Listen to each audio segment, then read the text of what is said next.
I'm aware there's a good chunk of the room of people here who are from Christchurch and have probably heard the story before, so apologies if the recap of some of that, but the extra thing we've got today is quite a bit of analysis of how the pilot's gone and that sort of thing, which I think is actually useful across the board. I also got my name, here goes, that's my name, Henderson. I think the thing I'm really keen to stress is particularly for those people from other cities. So it goes without saying that Christchurch was quite a different city.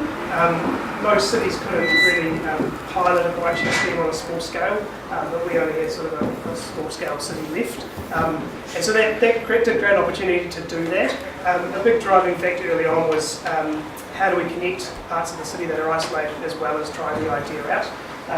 This is the roof of C1 Coffee just as Sam opened. I was looking at that photo the other day. I forgot just how isolated he was, and amongst the sea of demolition at that point, so it's easy to forget. So there was a lot of support for that idea, how to connect those parts of the city and try it out as a new idea for the city.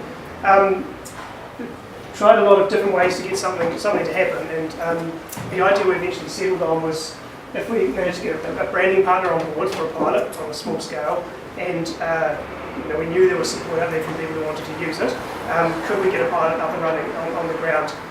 The part of that puzzle that was missing was any sort of local government or public transport type support. But for the pilot, we could just do it. It's been real shoestring type stuff.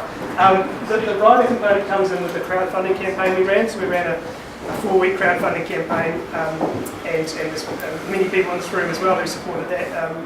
450 individuals and businesses in Christchurch and further afield actually who supported that, and a number of those people then got an extended riding membership to the bike share, and it was really nice to see that support and people say yes, we want to see this part of the city. It was really nerve-wracking, and I could talk for a long time about crowdfunding, but going into the last week, people had said if you're at 70% of your target, our target was 45,000. If you're at 70% of your target, you'll be fine, you'll make it in. We were at 50%, and it was sort of like a week before Christmas, so people aren't really into the supporting things move, they're into the shopping move. So anyway, we got there in the end, and we got there with the support of a number of businesses actually, really came to the party there.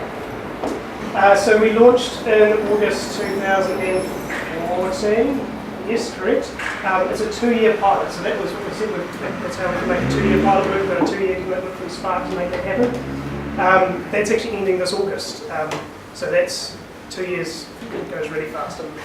Well, that sounded like a long time then. We've got 6 stations around the city. That was we did a bit of polling in terms of where people would like to see them, and there was also an element of where we could put them at the time.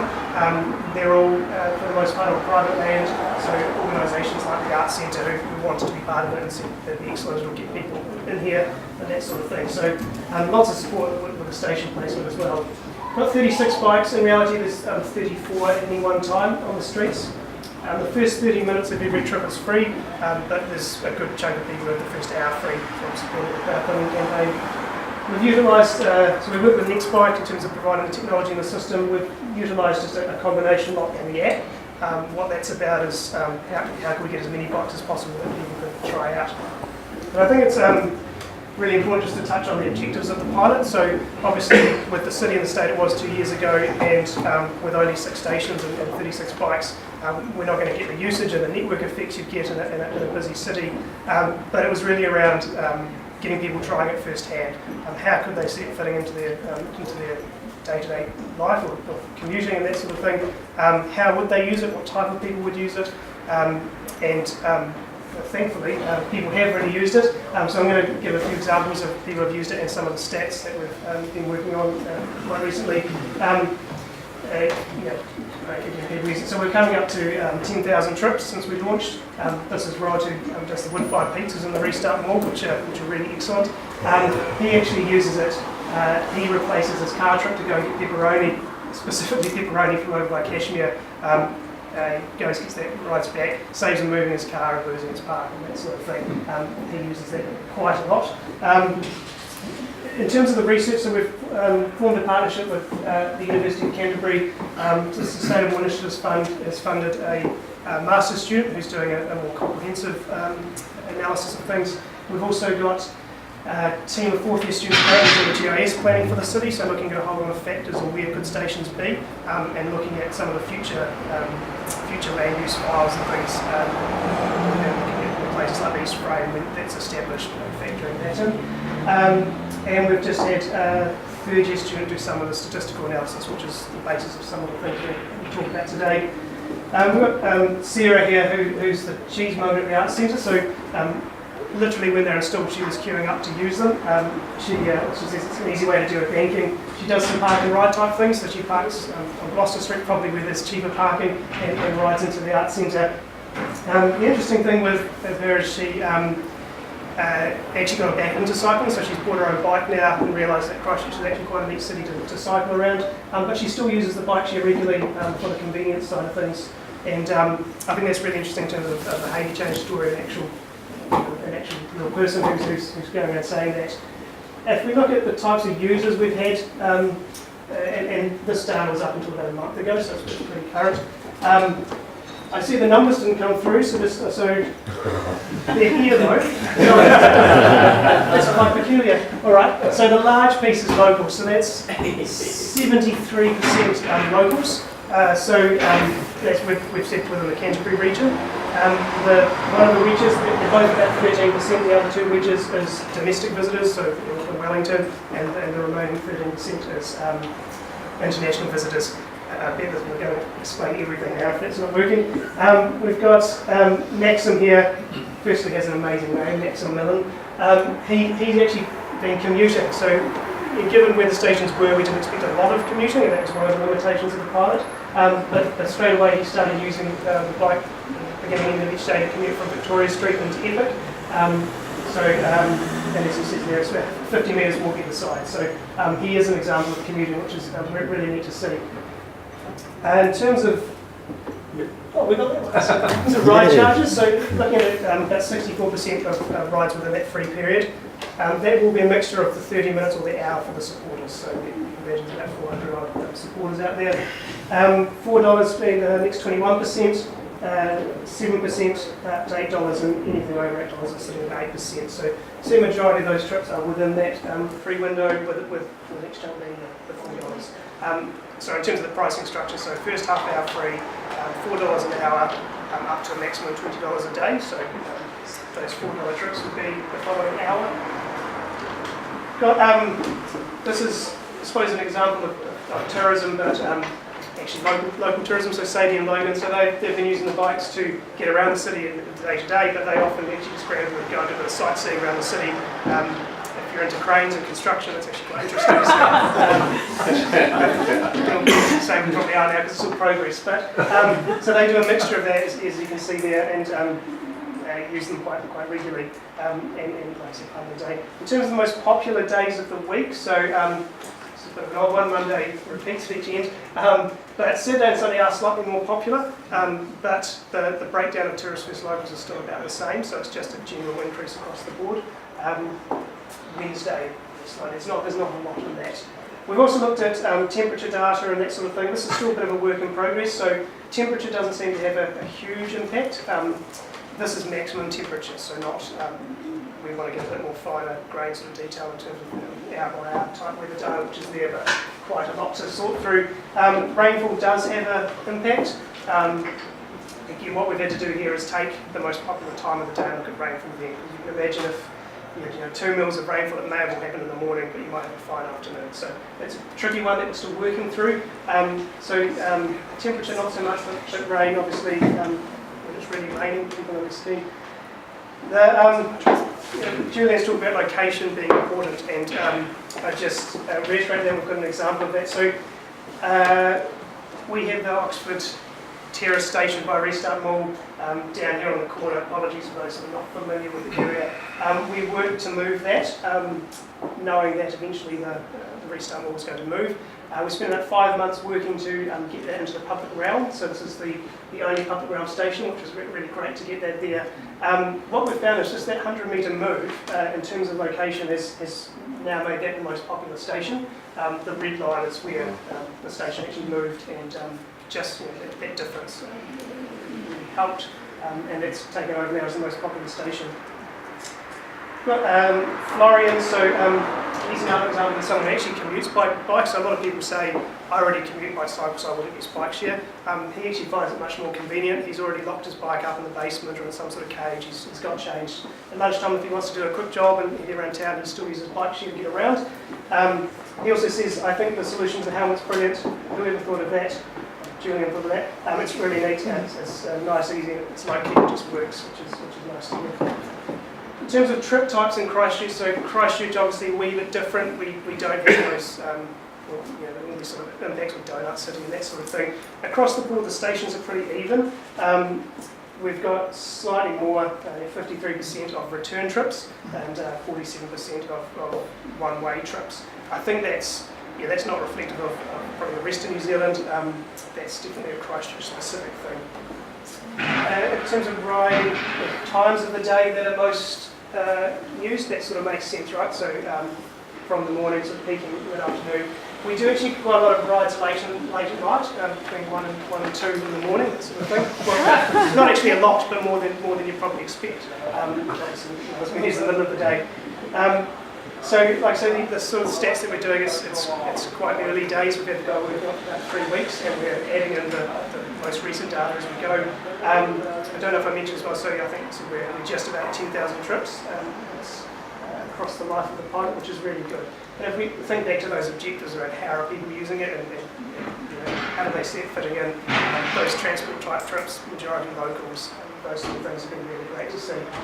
Personally, having put all the effort into the crowdfunding and things, my greatest fear and nightmares about it, they just never got used. They just sat there, and thankfully that didn't happen. I'm going to speak briefly about the smart bike trial. Sebastian's going to cover some of the technology shortly, so I won't go into too much detail.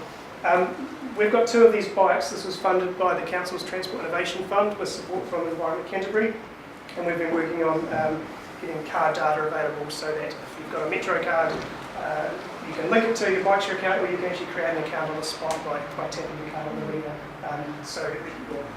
At the moment, we've got card data from the last 2 years, which I believe is the latest sort of picture, so some of the older cards may be not yet. But you can hold that on the back of the reader and it releases the electronic lock in the front here. So that's what we're saying is kind of the future of bike share for Christchurch. Obviously, like I say, we went for the lower tech option because of cost early on, and it's still been really useful for getting people out using it. I don't know how that got in there, but lots of people are really supportive. One guy's wicked biased. But I think just looking back on the last 2 years and looking at the fact that it's wrapping up shortly, and just reiterating that in terms of those objectives, I'm really thrilled with the way people are using it, the type of trips and the breakdown of locals versus tourists and that sort of thing. Even if they are locals being tourists in the new city and that sort of thing. So at that point, that concludes my presentation. I don't know if you're going to get any questions now or just move on. Let's take that idea. So, does anyone have any quick questions about the Christchurch context and the Spark bike trial? Yeah, I've got a question. You said, Rob, about the split between A to A and A to B is different in Christchurch versus the rest of the country. What's the difference? I'm just speculating there, so I'm just saying that my stats are quite specific to Christchurch. I don't know if Julian has any thoughts about other cities. Yeah. I can give you a bit of context internationally from some other schemes we are operating. So when I come to this project, I highlight a bit and then I come back to this. So it has more commuting patterns in the morning, in the afternoon, and so also the A to A, ATV. I will show you. So thank you. What I have just here is just a way of writing down some of these questions, just making sure that we actually come back to them and answer them.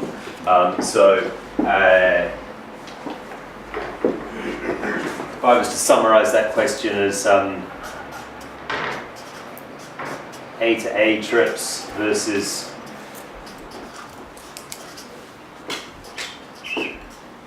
Yeah, you had about a 50-50 split for in Christchurch. Yeah. So the question is that representative generally of other cities? Yeah. So, just basically to do with the density of the network. Like the more stations you have, the more trip connectivity options you have. Let's say you have 6 stations. So that's 6 times 6 minus 6, 30 different connectivities. If you have 20 stations, it's already 380. So and then you have naturally more A to A trips than A to B trips, than return trips. Does this make sense? Yep. All right. So we have questions here in pink. In the reminders that Rob sent out a couple of days ago, there was we asked you to state one thing that you thought bike share was, and then one thing that you thought bike share could or might be for you. So those second links, we have some questions that came out of those, and we'll see if we can address these again at some point during this morning. So, could bike share be provided at my university? Yeah, and I think Seb can certainly talk about that. Can bike share really be trialled? Either you have enough bikes and stations, or you don't, and therefore you don't do it. I think if you'll notice that Rob was very clear when he went into his trial here that he knew what his objectives were for the trial, yeah, and knew whether the trial would be successful if he had a range of people trying it, if he knew what those people were like, yeah, that did it, and he understood why those people were doing it. So it wasn't necessarily about volume of rides, it was much more about understanding the kinds of people that ride to find how successful it was. So, and I think, so I want to applaud Nick's sort of focus for this afternoon's workshop about being very clear on what the objectives would be for a Christchurch City Council bike share scheme on a wider scale. We had another question. What coverage and bike numbers a bike share network needs to replace some car trips? Does it replace car trips? Places car trips for pepperoni. For pepperoni, okay, all right. Whether it's a significant number. Maybe there's a hint to some of the stuff I talked about earlier. Is bike share public transport, or is it actually something else? Yeah. And finally, I like this one. Can bike share make me happy? Definite answer. Yeah. All right, we'll see. Maybe cake will make you happy. All right. So, probably got two questions actually. The first one is what's happening after August, and then the second one is you said it took 6 months to move a bike share stand 100 metres. Root causes. Why did it take 6 months to move it? Well, we might talk about that at lunch, but there was quite I don't want to accidentally. It was quite a process with council, and there was quite a few false starts in terms of the right people to approve that. So the thing with that is it was a nice to have, at that point, because restart wasn't quite moving yet. So it was good to be able to go through that process without too much urgency. I would have hated to have done it with urgency. And I forgot the first question. What's happening after August? Right. So what we're looking at doing is we are sort of just seeing if we can do an extension over summer through till March, April, May the following year, just to get one more summer of usage data. There is a funding issue there. It's costing us money to run. So we're having a chat to Spark to see if they can stay on board for that. So we're hoping to have an answer on that pretty soon. It does seem a shame to wrap it up right before summer begins. I'm hoping to use these bikes as a training mechanism for new riders, for the central city commuters who are looking to learn. Yeah, sure. So I see this as now you told me I might not be able to do that. That's a concern. Yeah, and then just on that, they are a really good way to get people back into cycling in terms of easy to use, easy to ride, approachable. Riding, as you saw with Sarah, it caused her to go and buy a bike, which is really neat. So we'll keep in touch about that. Yeah.